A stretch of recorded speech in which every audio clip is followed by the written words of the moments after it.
Alright, so welcome back to the channel.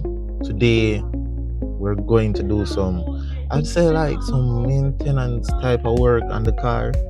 We have the latch and the driver door side to figure out because for some certain reason it doesn't want to lock sometimes and other times it will. The temperature gauge is an on and off thing, so we need to check the wiring with that. So we're gonna pull apart the gauge cluster if possible. We're gonna try not break down because I like plastic in here, so is fragile and some of it crack already, so we're gonna break it. And the door checkers and cover the doors, we need to see if we can sort them the auto because the door them now stop and hold when you open it and just a swing freely. So if we can sort that out, we'll sort it out. If not, or we'll pull apart and we'll see the type of door checker it be, we will just order them, right? And then when they come, we'll just change them out, right? But before we get into it, if you're new around here, subscribe, leave a like on the video, and comment down below what you think of the series so far. We are working to make the videos a lot better. Anyways, enough yapping. Let's get into it and start working on this video. Alright, so from what I've seen on a photo, right, and with a couple Hondas, once you remove the screws underneath here, this fake wood plastic should just pop right out. I have the plastic trim tools just in case anything gets too hard, so we don't break anything. And yeah, let's unscrew these.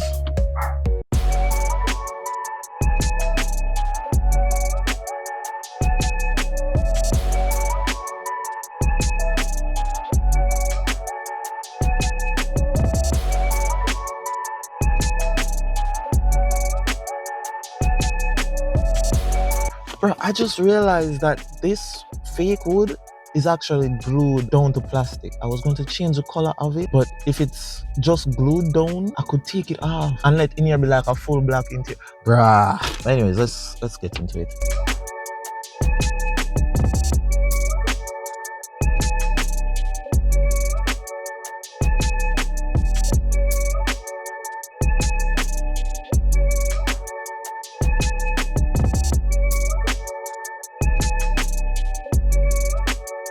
We got it loose. It turns out that there was a screw holding on this side, and once we remove that, everything just started to come forward. So now it's just a matter of removing this and the horn, the aftermarket horn that I have here.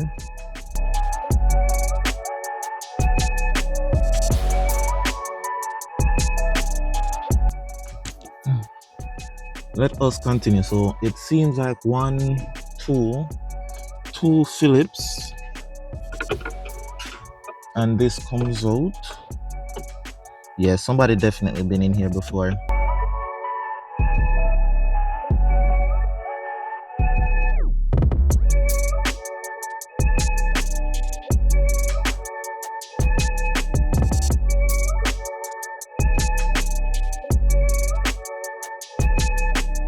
Might need a flat head for this to help you push the clip and push it out. You need a flat head for the middle piece if your finger isn't small enough. Alright, so there you have it, a very dirty gauge cluster. We're gonna see if we can find the pins for the temperature gauge. Let me see if I can open this up because I need to clean out the inside of it as well. And yeah, I might just take you guys outside with me for this part. So yeah. Alright, so got my detail brush, a little cleaning solution, and a rag to really clean this up. Right, before we put any of this back together, we're really going to, remove the excessive dust out of the car because I like dirty car. But anyways,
Yes, I was right.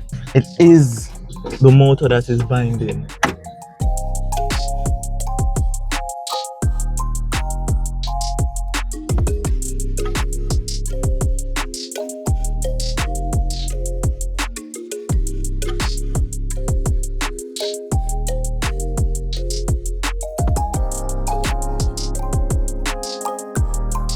Second thing, like when I'm here,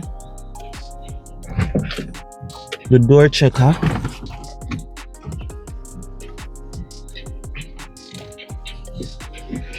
I'm assuming it's 10 millimeters that take this off. That's a 12. That's a 10.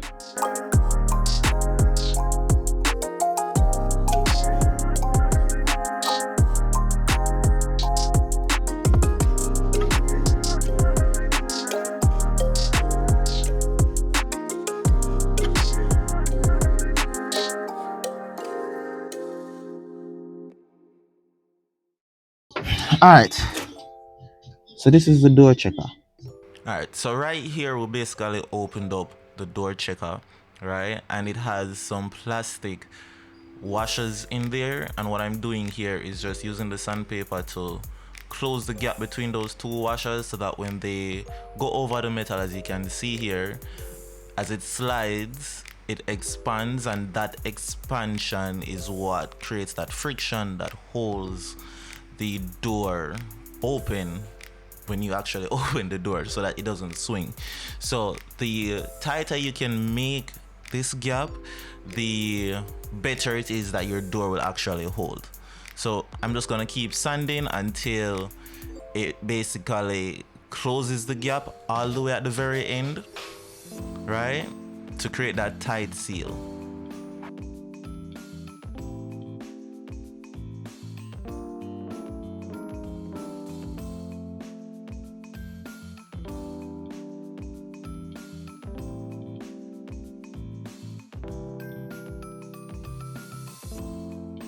And these are the rubber bushing that goes inside the casing for the door checker that holds those plastic washers together. And this that I have here is actually a old mic arm from my old mic stand that I had.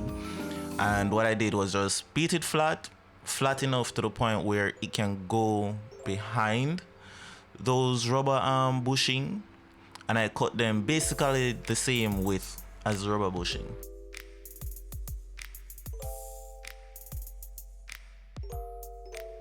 So I'm just gonna use my little snipping tool here to just cut it to size. And depending on how much I had to sand the plastic washers, it will determine how many of these aluminum washers, I would call them, that I would put behind the rubber washers, just to keep everything tight and well fitted.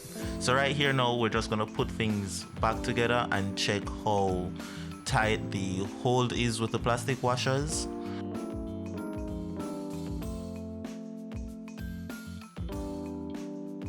And another thing that I will mention is that these plastic washers, they are somewhat staggered. One side is longer than the other, so you have to keep that in mind when you're using the sandpaper. You have to keep a staggered formation or else it just won't work.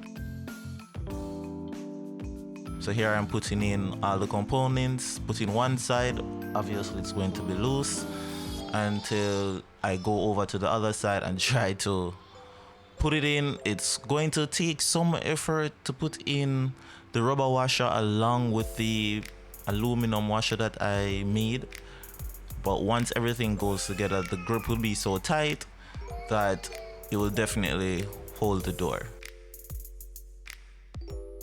And I didn't get to record a before and after of how the door is before doing all of this and after, but I will try to put a video in showing you what my doors are like now after doing all of this modification to the door checkers.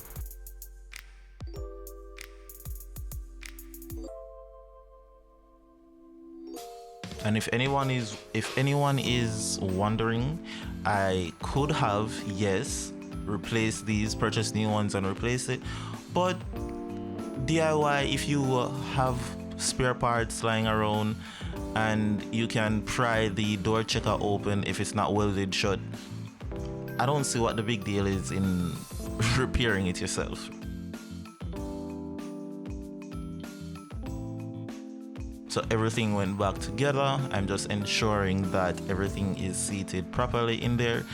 It doesn't have to be, because those side brackets that you're seeing on the front piece, right, those will actually be pressed, clamped shut to reinforce everything, and then the screw that holds the door checker into the door will keep it from opening up again. I think I had to put 4 aluminum washers in this one just to get that tight fit, and just to show you how tight it was, I had to use these pliers as a means to press the washers in.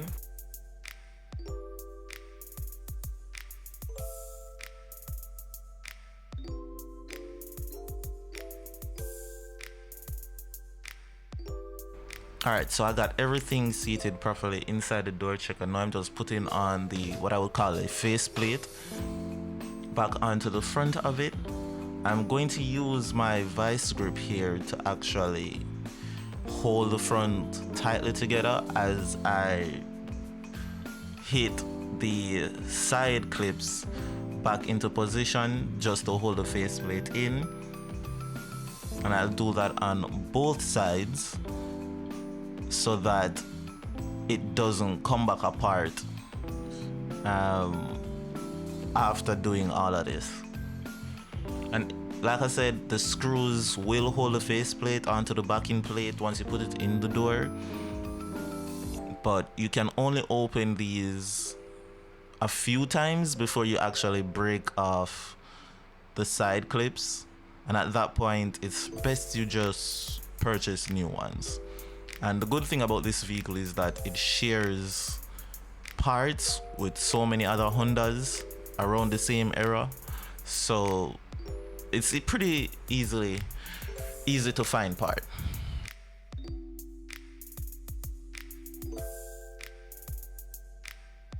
And I would show you doing this with all 4 door checkers, but there's no need for that because it's the same process over and over again with all 4. You just remove it from the door, open it up, sand the plastic washers, insert the aluminum washers behind the rubber bushings, close it up, reinstall it, test it. Some of these were really tight, so I had to put a little grease on them just to help with the opening and closing, but after a while the local wear and tear, it's going to become like new.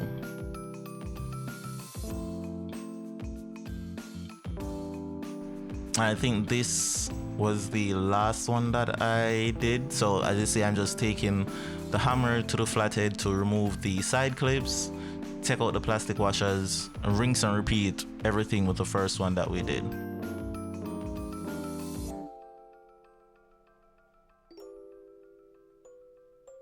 And the objective here is to get these plastic washers as tight as you possibly can get them without making the gap in between them too small to the point where they don't hold when you open the door, or they hold too much when you open the door. Preferably you don't want it to hold too much because it will put pressure, unnecessary pressure and strain on your door handles when you're trying to open the door.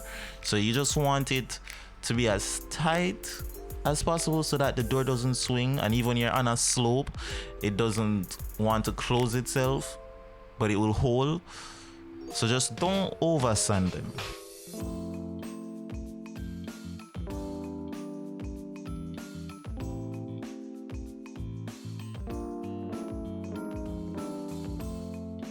I will just close it up and then we install it on the door. I don't have a clip of showing you installing it on the door because really and truly it's fairly simple and most doors are different, so yeah. And this is how the doors look after installing the door checkers. As you can see, nice and firm, no swinging at all, absolutely holding wherever you put them. And you can see where they actually snaps into place when you open it.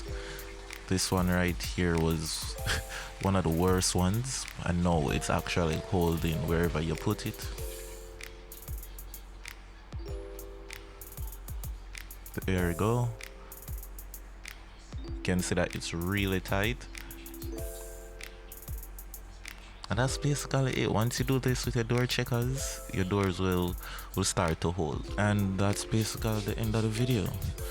Did a couple repairs, fixed the doors, all is well at this point in time. Not sure what we're going to do next, but appreciate y'all for tuning in.